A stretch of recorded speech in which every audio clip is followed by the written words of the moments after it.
Every new author has a story to claim. Sit back, listen to conversation between Terry Lynn and new authors on the rise, and let the journey begin. Hello, everyone. Welcome to my podcast, Conversations Between Terry Lynn and New Authors.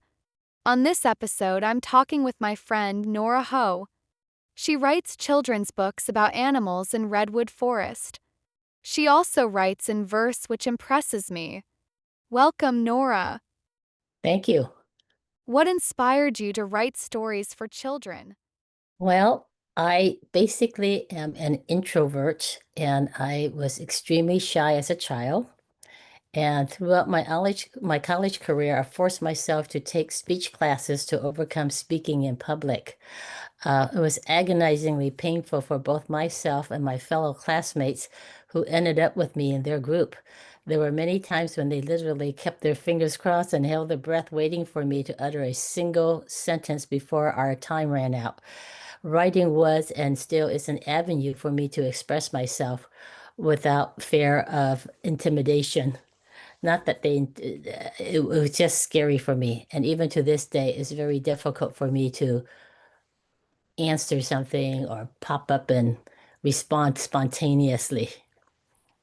I consider myself an introvert too, so it's kind of surprising that I'm actually doing a podcast.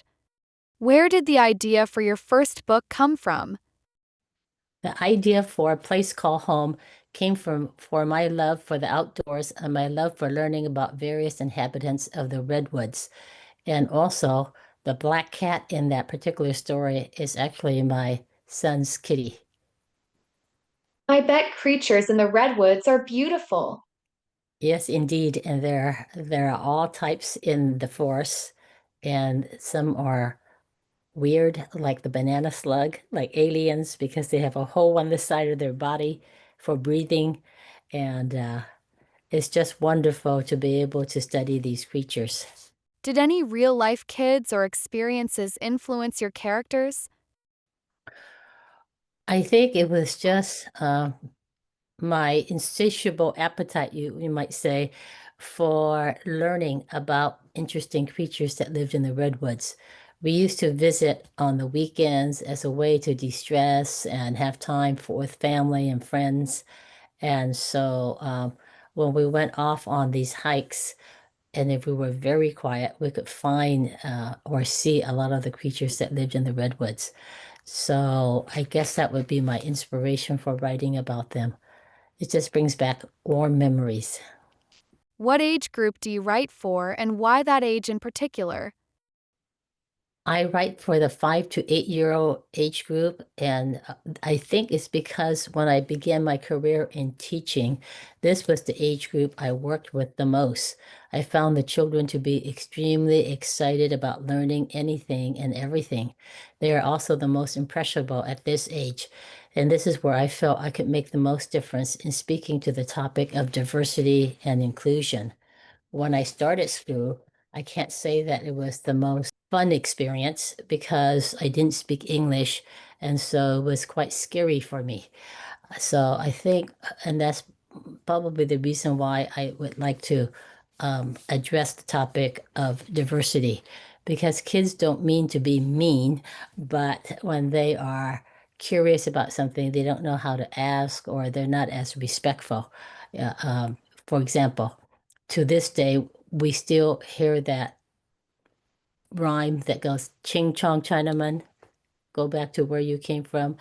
And although um, back then, I think that particular phrase came from the time that the Chinese came over to help build the railroads. So you can imagine back in the 1800s, and now we're in the 2000s, and it's still quite prevalent. Um, so, anyhow, that's kind of why I want to write what I write. And I like to do it in a respectful manner because kids don't realize that what they say sometimes can be very hurtful. However, growing up, my parents taught us that we must be respectful always.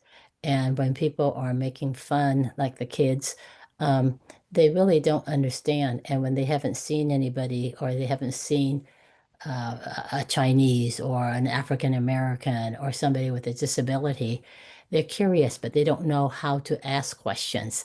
And so they end up making fun or saying, the Ching Chong Chinaman thing, which I experience a lot of. Um, and it just surprises me that it still happens to today. And so I like to teach kids to recognize differences and be respectful of that. And I do it through the animals. Yes, I agree that we should teach kids to be respectful to everyone, and it's okay to ask questions if they don't understand something about someone. The best way to do that is through children's books. What's your favorite children's book from your own childhood?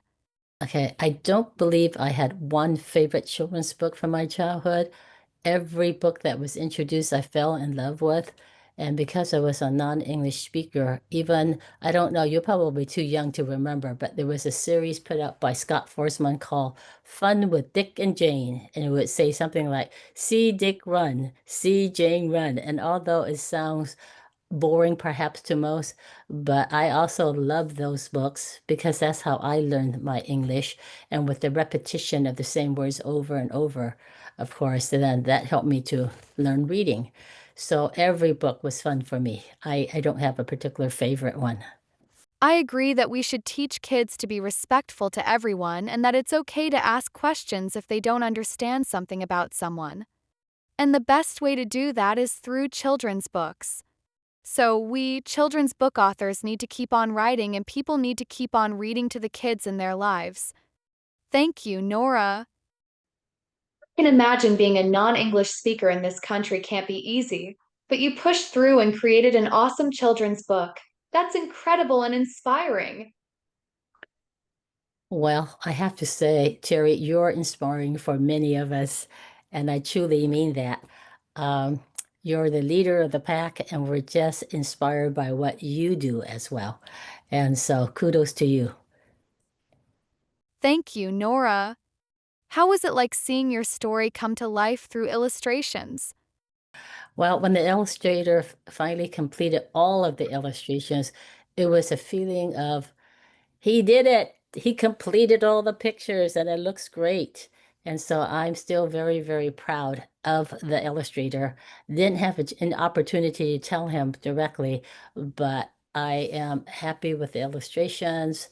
They're just, they're just brought everything came to life. So I am very, very happy. Your illustrations are truly amazing. Yes, I feel pretty proud of what we, the illustrator and myself, had accomplished. Um, and I get quite a few comments when people say, gosh, this brings back memories of when we were growing up. And they used the term retro. And I said, yes, it really does look retro. And it fits the book very well. How did it feel when you held your book for the first time? Proud, proud of something that I had accomplished and had actually written, and people were actually interested in the book. I know that sounds funny, but when you're writing it, you think you're writing the biggest novel or the greatest story ever, but you never know. And so you always have that little self-doubt until you bring it out there and people hear the story and then they share with you what they love about it. Or when you read it to that little kid and they're hearing the story, and not only are they hearing it, but they start chiming in, trying to read it along with you, then that's when you know that you've reached them and they are excited about the book. And you should be proud of yourself. I know I'm very proud of you. That means a lot, Terry. Thank you. I don't believe it still to today, even though the book is out, you just don't believe it really is out there. And I did my first book festival in Berkeley just this past weekend, and nervous as heck, fearing whether or not uh, the credit card reader would work, fearing whether or not people really are excited about the book. And if they're not, I have to say to myself, so what? I am proud of what I did. And so I think that would be the one thing I would like to impart to all our authors. You should be proud of what you did and don't rely on outside influence. You know what you're capable of, and so you just keep moving forward. You are so right. We all should be proud of ourselves for whatever we have accomplished. You and I are in the same writing coaching program, Children's Book Mastery. Would you like to talk about the program? And what do you want people to know about it? Yes. Oh, I have to say, I owe my writing career, the jump start to my writing career, to Children's Book Mastery.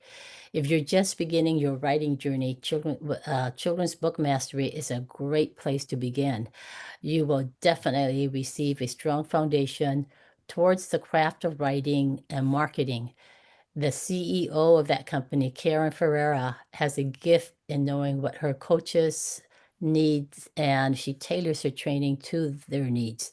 It takes a special individual to identify what your audience or what your customers need and to address those needs in a timely manner, and she certainly does that. Her co-partner, AC Ferreira, her significant other, addresses all the technical needs and much more behind the scenes. So they really have become, and I hate to be cliche about this, but they really are a power couple behind this, and it really is a wonderful program. You don't ever feel like you're intimidated or you can't do something. Yes, we were all kind of stressed out because as creators, we don't look at the marketing piece, and that was kind of intimidating. But they taught us how to get through that. And Karen always had a mantra, you know.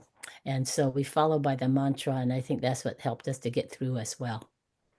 I agree with you. If someone is at the beginning of his or her writing journey, Children's Book Mastery is a great place to begin to take online classes. What do you hope children take away from your book?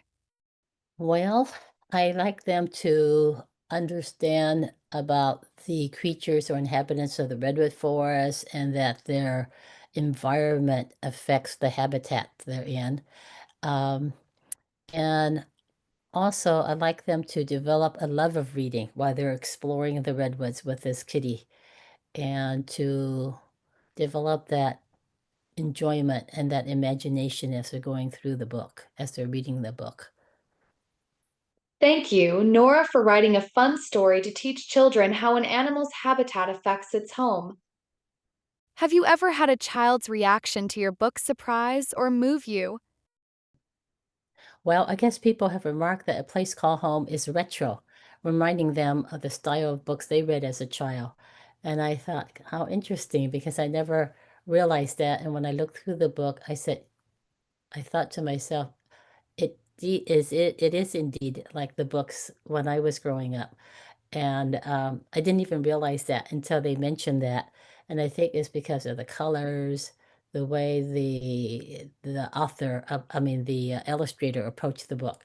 And it's just perfect for that book. So that was surprising. And it was right in front of me, and yet I didn't see it until that was mentioned. I can see how people can compare your book, A Place Called Home, to those books we loved when we were kids. What advice would you give to someone dreaming of writing a children's book? I would say when they begin their journey of writing a children's book, it's important to have fellow writers join in with them because writing is such a solitary thing.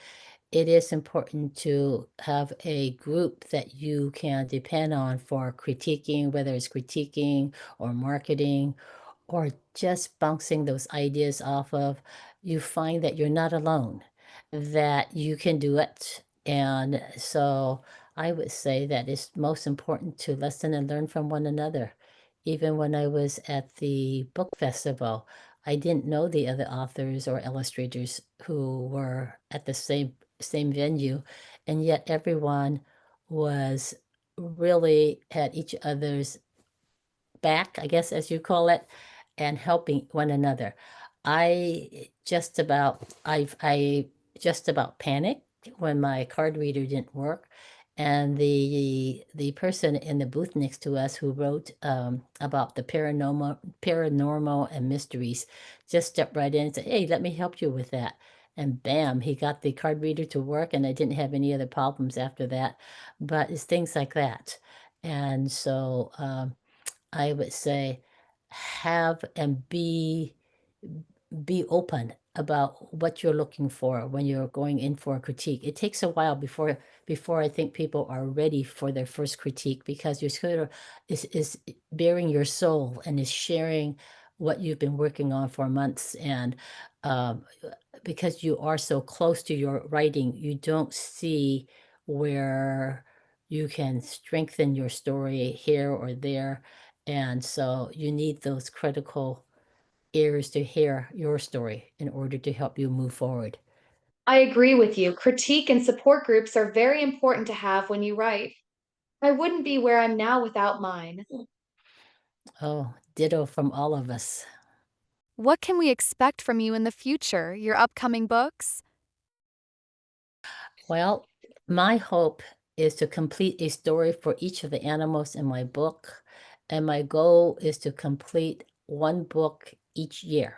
Now, I know that sounds like, gosh, it sounds like you're moving slower than a banana slug, but because you are looking at the craft of writing and improving it, it takes about that long, at least for me. And so, but I have no problems with that. I think the more I engage with it. And the other thing is that when you're writing, you need to step away from your writing and at least for 2 weeks. And then you look at it again, then you'll have fresh eyes and you'll be able to address those needs for your book that make it exciting and have those verbs that are just right to make the book, the page turner, work. I've completed my second story, and I am presently looking for an illustrator for that story because each story is slightly different. And so the first illustrator may not be able to interpret that book in the way that you would like. And so it's no reflection on the illustrator. It's what the book or what the story dictates. And I've begun the third book, which is also in verse, and I have begun implementing some of the strategies I've learned to make the story arc stronger and the rhythm flow more naturally. My goal is to, again, as I had mentioned, is to write at least one book a year, but we'll see. I'm on a good road right now, but I also hope to, once I finish the series, about 8 books, I think by the time I finish, I want to also explore books that deals with my culture. People have asked me over and over, well, Nora, why don't you do some books on your culture and on and on? Well, I am a first generation Chinese American. What that means is that, as my mom used to call it affectionately, she goes, you kids have hillbilly Chinese, meaning that it's probably not all proper and correct, but I know enough to be dangerous or to start these books. And then I will most likely consult with others who have a stronger language, a stronger understanding of the Cantonese language. So that will be fun. I look forward to reading more books from you. Thank you, and I look forward to reading your books. You are an amazing writer yourself, and I've learned a lot about the cerebral palsy child. And as a teacher, I've had kids with cerebral palsy in my classroom as well, and it was interesting to work and learn along with them. And that's why I think one of the reasons why I admire you so much, Terry, you're fearless and you just go out there and you write and you inspire others. And when you get to the point you say, well, I can't do it. What do you mean you can't do it? Look at Terry. Terry's moving right along and she just goes for it. And so you really are an inspiration to all of us. And I commend you for that. You've accomplished so much. I can't do a podcast, and here you are. You're conducting a podcast. And I'm nervous as heck sitting here talking with you because I'm thinking, oh my gosh, everybody's seeing us. you know? But I'm learning to get beyond that and to just keep going forward. So thank you, Terry. Thank you, Nora, for the kind words. How can people get a hold of you and find your books, your website, your email address, your Amazon page, etc.? So people can find me through my website, which is www.noraghoauthor.com. My book is also listed on Amazon, and they can also reach me through my email, noraho.3author@gmail.com. www.noraho.com. So if you're just searching the web and you're just Googling, it is important to put the G in the middle. So if you put Nora G Ho, then you'll find me. Otherwise, Nora Roberts will come up. All kinds of Noras will come up. But the Nora with the G in the middle is the one I go by. And then you will find me. I'm not hard to find online. Thank you, Nora, for your information. I will put the links to your website, your email address, and the link to your book on Amazon in this episode's notes below. Thank you. One last word for everyone out there. Sure, go ahead and share your wisdom with us. If you're getting into this writing for the first time, gather up or learn about other authors and form that support group. It is so important. I'll just share this short story and then I'll end. So when I first started my first class with Karen Ferreira, I almost quit on the spot. Why? It's because we have the Zoom call, which I was not familiar with, so that was new for me. And she also had us navigate between Facebook to put in our comments and our Zoom call. Well, when you're not used to the technology and you switch over to the FaceTime, you can't find yourself back to Zoom. You can hear everybody talking, but you can't find them. And so you're in panic mode trying to find how to get back. And so I mentioned that and I said, forget embarrassment at this point.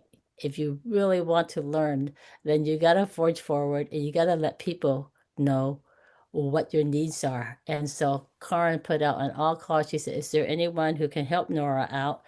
And a person named Dory stepped up and she called me from Florida. I'm in California. And she led me through the steps, and the rest is history. If it wasn't for her and Karen putting out the all call, I don't think I would be here today. I would have quit on the spot. I was so intimidated by the technology. But as of today, I can actually do a Google Meet call. I can do a Zoom call. So I've grown a lot. I've learned a lot. And so if you think that, oh my gosh, how am I going to get through all this? If I can do it, anybody can do it. Because, oh my gosh, all the fear and trepidations and so on. And so, and it was my fellow writers, such as Terry and others, in our group who gave me the encouragement and the courage to continue forward. So if you're just starting out and you're feeling like, oh my gosh, why am I doing this? I can't do it. Just keep going forward. Yes, you can. And you owe it to the world to share your story, because there are others out there who need to hear the words that you can put into writing. I totally agree with you. Support groups are the key because everyone needs help from other people sometimes. And thank you for that great insight. Thank you, Nora, for talking with me on my podcast, Conversations Between Terry Lynn and New Authors. Thank you, Terry. Okay, my listeners, tune in next week when I interview the new children's book author, Elizabeth Higgins. Until then, happy reading with your kiddos.